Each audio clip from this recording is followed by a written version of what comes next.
Hey everyone, this is Derek Hansen again, and what I'm doing today is we're going to talk a bit about an article I just wrote, and I'm finding, it's harder to write articles, and some of it is just procrastination, some of it is, are people actually going to read these articles? And mine tend to be a little long. So that's why I'm doing a video. I want to go through my thought process. Maybe it'll encourage some people to read the whole article. If not, they can watch a video and get a sense of it. And there's going to be some infographics and diagrams that I'll insert into the video as well. But the topic here is, should GPP make a comeback? And by GPP, we're talking general physical preparation in terms of building a foundation of fitness. And the reason I'm talking about GPP is that it seems as though injuries are still a problem at all levels of sport. So it doesn't matter if you're looking at professional sport where the elite performers are operating and your favorite player, your top player in fantasy gets injured and they can't play. Really sucks. So as a fan, as somebody who's involved in different sports at different levels, it's not very good when the top players go down and your team's chances are diminished, and now it's just not as fun to watch. So we want to make sure that our athletes are staying healthy, because as they say, the most important ability in sports is availability. And so what I'm trying to target here is, we've looked at things like load management, we've looked at GPS, we've looked at specialized rehabilitation techniques and different pieces of technology and equipment to make athletes more resilient. But what it comes down to, it seems, is that a lot of these things aren't working. And if anything, some of the injury statistics are increasing. And whether you blame the turf, whether you blame the shoes, or maybe the stress of the media and social media and the pressures you have on the athletes, the bigger salaries, whatever it is, I always like going back to looking at training, because we're preparing the athletes for something that's very specific, very intense. Do we have all the important building blocks as part of that process to prepare them? And I think what's happening nowadays is those windows of opportunity to train are shrinking, whether it's leagues wanting to have bigger seasons now, so the NFL going from 16, 17, 18 games per season, or having more events, like you're playing European football and you're in the Europa Cup, you're in the World Cup, and then you have other events where basically people want to make more money, whether it's the league operators, the owners, the players themselves, everybody wants to make more money. So what does that mean? Well, we have to do more.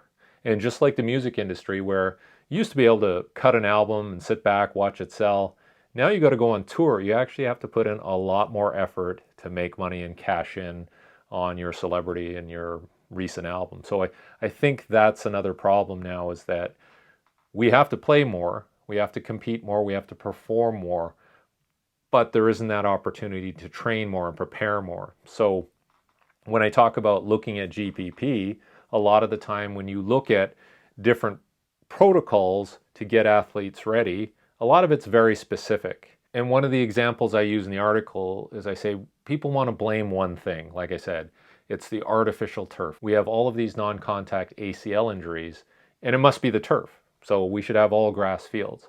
But at the time of writing this article, as many as 70% of all the ACL injuries were occurring on grass fields. So, okay, well, it's not turf versus grass, then what is it? So I start looking back at what is the preparation. So if you look at what is a traditional layout for preparing for a season in terms of training and getting ready and all your physical preparation, you'll see that there's a general preparation phase, which is quite large, and then you get into a specific prep phase and then a pre-competitive phase, which that preparation period a lot of the time is almost as long as the actual season. Now, that's kind of an old school way of looking at it. We don't really have that much time, but I think the proportions still have to be there. You still have to have a relatively sizable general preparation program that works on simple skills, general work capacity, foundation building, and it's really a focus on training very, very general and moving to specific qualities so that you're ready for competition. Whereas if you just focus on specific, You're just kind of doing a lot of things that you're going to do in competition anyways, which some people think, well, that's really good because we got to get really good at those things. But from a injury resiliency point of view, it can create problems. It can create overuse problems. And when you hear about athletes rupturing things like Achilles tendons, we don't want to have overuse problems with those tissues because they tend to degrade. And it's not like healthy tendons are rupturing. There is a process of degradation over time, and then they just give. So we have to look at how are we preparing those athletes to make sure that those tissues are strengthened and then ready to do something more specific, but not being overused. So you have to ask yourself, why are we in this specificity pattern? Why do these injuries keep perpetuating? And a lot of it goes back to this idea that when you're young, you want to get as good at your sport as possible so that you make the next team, the big team, and I want to make the varsity team. So I'm going to just get really good at shooting threes in basketball, or I'm a quarterback and I want to be really good at throwing the ball and having specific movement patterns in the pocket. So people start a lot earlier with these very specific qualities. Now, if that's all they're working on, certainly they're going to get better. And you'll see that in their performance. You're like, wow, they're really advanced. The skill set that that young kid has is almost as good as a professional. Great. That looks good for advancement within these younger ranks. The problem is if foundational physical qualities aren't developed at this time, it's very hard to make up for it later on. One being you just haven't put enough investment in those qualities to build connective tissues that are strong and certain systems within the body that are strong. The other part of it is as you get further up the ladder, there's less time to develop those qualities. Competition becomes more important. You're getting paid now, and this is what we're seeing even in college, is people are getting paid, and that's the emphasis. It's not really on the training, although I would still say that the college environment still places a heavy emphasis on training itself. So maybe that's why we don't see the same injuries in college as maybe you see in professional ranks. Anyways, so general preparation itself is devalued and undervalued. And so people skip it and they say, well, I don't need to get aerobically fit. I don't need to do all these repetitions of body weight exercises, and I don't have to work on these very basic skills. I want to work on the advanced skills. And we start running into problems. So when I describe GPP, general physical preparation, I divide it into sort of three different areas. And the first one being, it's an opportunity for me to develop very, very basic fundamental movement patterns and skills. And because the density of work allows things to be submaximal, then I can work on quality repetitions and building technique at submaximal levels until we start putting it up to more of a maximal level in specific prep. But we have that foundation of movement. The repetition is there. The other part of it is developing overall fitness qualities. So this idea that we're going to get generally fitter, we're going to have more muscular endurance, more aerobic endurance, we're going to have general power and strength qualities, strength endurance, and we're going to have some degree of skill in doing things like accelerating and closely running up to top speed, but not necessarily top speed, and having very raw movement skills that are developed. And the third thing is, I say evaluating and developing attitudes and work ethic. I think you need to go through some of this boring stuff early on to develop that work ethic and have this appreciation for that work so that as you go from year to year, you know you have to do it. We know we have to put in this work. As soon as you skip through that and you just get into very specific, and maybe it's more exciting, especially for younger kids, like, hey, we're just doing very skill-specific work. I see how it applies to the game. It's going to really help me.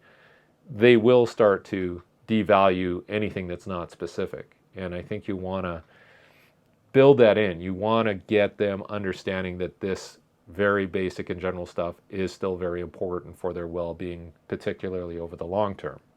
So what are some things that would qualify in a GPP program? And I have a list here, I have a table, and I say like, okay, just very basic running and sprinting drills, which I like, coaching and making sure that they're having making sure that they have these skills in place, but you're also building repetition to strengthen specific postures, specific ground contacts over a lot of repetitions. And then I say you could do resisted running. Hill runs were what we did in the old days before they had sleds and more advanced mechanical resistance.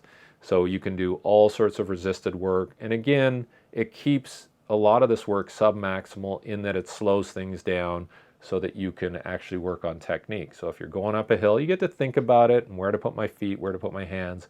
Whereas if you're running as fast as you can all the time, harder to work on technique. So that's where I talk a lot about the skill components. And then we get into strength and general fitness circuits. So a lot of volume, a lot of exercises, continuous work, developing strength endurance, some coordination, general aerobic qualities so that you have a good blood supply. All of those things are really important. And then I say tempo runs and general endurance. So ideally, this is more sort of interval-based runs and not sort of long runs. But sometimes it's okay to do those longer runs. And again, it's boring. There's a bit of mental toughness involved. So there are alternatives you can do, whether it's pool work or getting on stationary bike or rowing machines. Stuff like that, still valuable. But I think you're going to have a diversity of qualities that you're working on and building repetitions over time. And that's part of that general physical preparation period. And I talk a lot about doing resisted work, and I don't want to overdo it. I think you'll see nowadays people want to do resisted sprints and like, hey, that's a big part of sprinting. Whereas we did it in very small dribs and drabs, and it was a lot to do with developing posture, adding some strength to the actual activity, but at the same time, not doing too much of it and just spreading the work around. So we wanted to get stronger in the gym, so that would help with sprinting. We wanted to do some jumps and plyometrics and throws, and that would help with acceleration and sprinting. But I do think there is an opportunity to use resisted sprinting intelligently, and it doesn't have to be a maximal effort. It's a technical exercise. So I think doing things like strength circuits, body weight, medicine ball, and again, it's going to be longer duration. So you could do hundreds, thousands of repetitions at these types of activities because the intensity's down, but you're building a foundation of strength endurance. And sometimes it's cyclical work, sometimes it's acyclical work, but all of this stuff helps. It helps to build qualities that will help you later on. So again, big foundation drives the peak higher. And I think if you're doing this work, it's like an investment. It's like you're putting money in the bank. And I like the idea of this investment metaphor where you're putting money in the bank and you're making money off of the interest, and you're not even having to go after the principal. You don't have to use that. And I think I look at physical training the same way, where if you put that money in the bank, it's going to pay dividends later on. And you won't have to be depleting that foundation. You can just be pulling off the benefits, and that'll fuel you for the rest of your competitive period and into postseason as well. So think about it as an investment and it paying dividends later. So I look at different circuits, and it's always good to have like a toolbox of different circuits that you're creating, and this idea that, okay, I can do this circuit this day and I can vary it up and do something different the other day, whether it's a running drill circuit, a mobility flexibility circuit, or a med ball circuit, a body weight circuit. But you're rotating things around, you're challenging with some variability, but there is some consistency around it as well. So think about having your toolbox, drawing from that toolbox in a real sensible manner, rotating through, but again, having consistency of volume, movement quality, and even just like work ethic. I think that's going to help by throwing different things at the athlete and seeing how they take it. Are they challenged by it? Can you add a little bit more? See how they react, and I think you'll build a generally more resilient athlete. I have some microcycle examples here of where you see every day is kind of the same intensity early on in a general preparatory phase. And the idea there is, again, we're doing lots of work, so the intensity doesn't really get that high anywhere, which is good. Again, we can pile in more work, get some more density, but you don't have to have these high, low separations because everything is kind of the same, which is okay. You want that, you want to develop qualities, you want to add volume.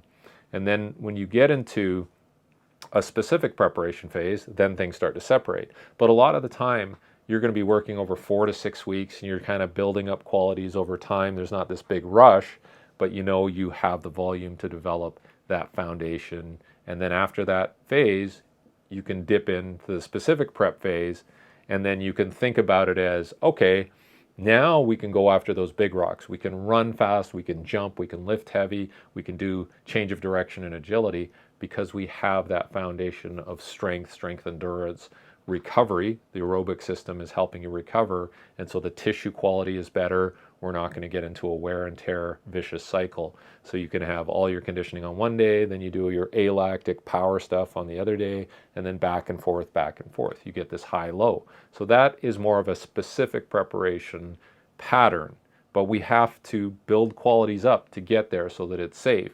And then by the time we get to a competitive phase, we have that foundation with the specificity on top, and we're ready to play hard every day and be able to recover adequately between competitions, and we're not going to have these overuse problems.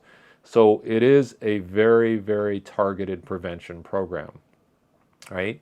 And I always look at this idea of like, if we continue to push in the specificity realm and we don't have that investment behind us, there's quickly a point of diminishing returns where injuries start to rise up and create a lot of problems for us because we haven't built up that bank account of resiliency and just general fitness. Whereas if you have that general physical preparation, you are investing and you are developing a larger savings so that you can access it as you get further in. And injuries don't seem to pop up as much. Of course, you can't prevent all injuries. I'm fully aware of that. There's accidents that happen. There's just situations that arise that create injuries. But even if you do incur injury, the facilities and the qualities are there to help you recover a little faster from that injury as well. So if you don't have a good aerobic system, you're not going to have as good a recovery in terms of feeding those tissues and having a healing response. So now we have this idea of having more general inputs combined with specific inputs. They layer it together and we push the athlete further in terms of performance and longevity. And I'm always thinking about how can I re-inject some of that general work during the season as well to kind of keep regenerating that quality of resiliency and just durability, right? So in the last part of the article, one thing you're going to see is what's the reality? The reality is we don't have a lot of time in the off season, and sometimes people just don't. They just want time off. And you talk to professional athletes who have these long seasons, like I'm sure if you talk to people who play baseball, it's a very long season with games pretty much every day. They get to the postseason and they just want a break. They want a mental break. So on some level, you want to give that to them, but you want to get the training in. And in this diagram that I prepared here, where I have these different scenarios, ideally they've had a really robust off season and then they go into training and it's easy to maintain those qualities. You don't have to do a lot. But what happens inevitably is they don't have a lot of preparation and then they try to do stuff in season, but they don't have enough to draw on from that bank account in the off season to, really get something done in the in season period. So what I said in scenario C here is, listen, let's be realistic. There's not enough time in the off season and there's just not enough work being done. So we have to find very simple ways to inject a degree of volume and generality into the in-season period.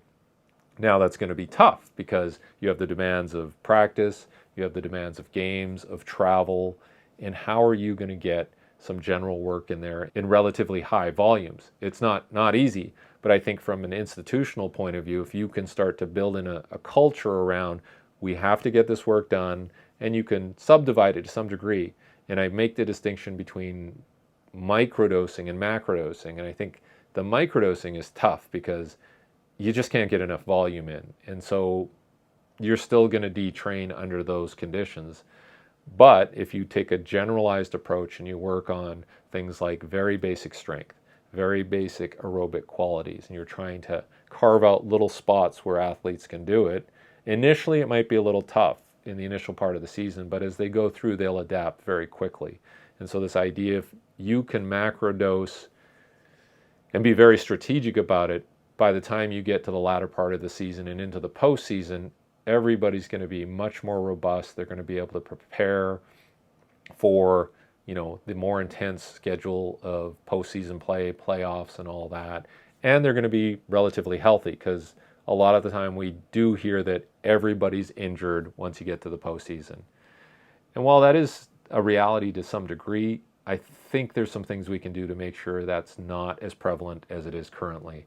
And I think looking at one, developing more of a general preparatory phase in the off season wherever you can, and then you're going to have to shift some of that general preparatory work into the in-season period. You can't take time off. And a lot of strength coaches, like, they get into a maintenance mindset around, okay, let's just maintain qualities and let's not detrain too much during the season. I think you have to think about, we have to try to improve in the in-season period if you want to be successful and you want your players available. So that really was the gist of it. And, you know, if you get a chance to read the article, I think it's going to make some sense to you. But now it comes down to decision making of, how do I enact this type of philosophy with the athletes that I'm working with, or the team, and how do I get the coaching staff on board? How do I get the physical therapy and athletic training staff to understand this is the direction I'm pushing in? Because I think sometimes the perception is with the strength and conditioning staff is that, hey, they got to be really specific. I remember hearing somebody talk about working in the NBA, and the head coach came around and just basically said, when they're looking at physical conditioning, they just want it to look something like basketball. And really, you have to push in the opposite direction. You can't be looking to please people in your organization because they're not quite as enlightened as you. You have to take a few risks and chances and say, like, listen, this is what I believe in. This is what I think is going to move us forward. And no bones about it, you have to have good athletes. If you don't have good athletes, you're not going anywhere. But if you have the athletes, you have the horses, and you take this approach, you're going to see much better payoff in the latter part of the season. And then if you do this year after year in successive seasons, and that's where I think the payoff is going to be. So I just try to summarize what was in the article. If you have any questions, I'd be glad to answer anything and provide some maybe more specific examples of how I would do it.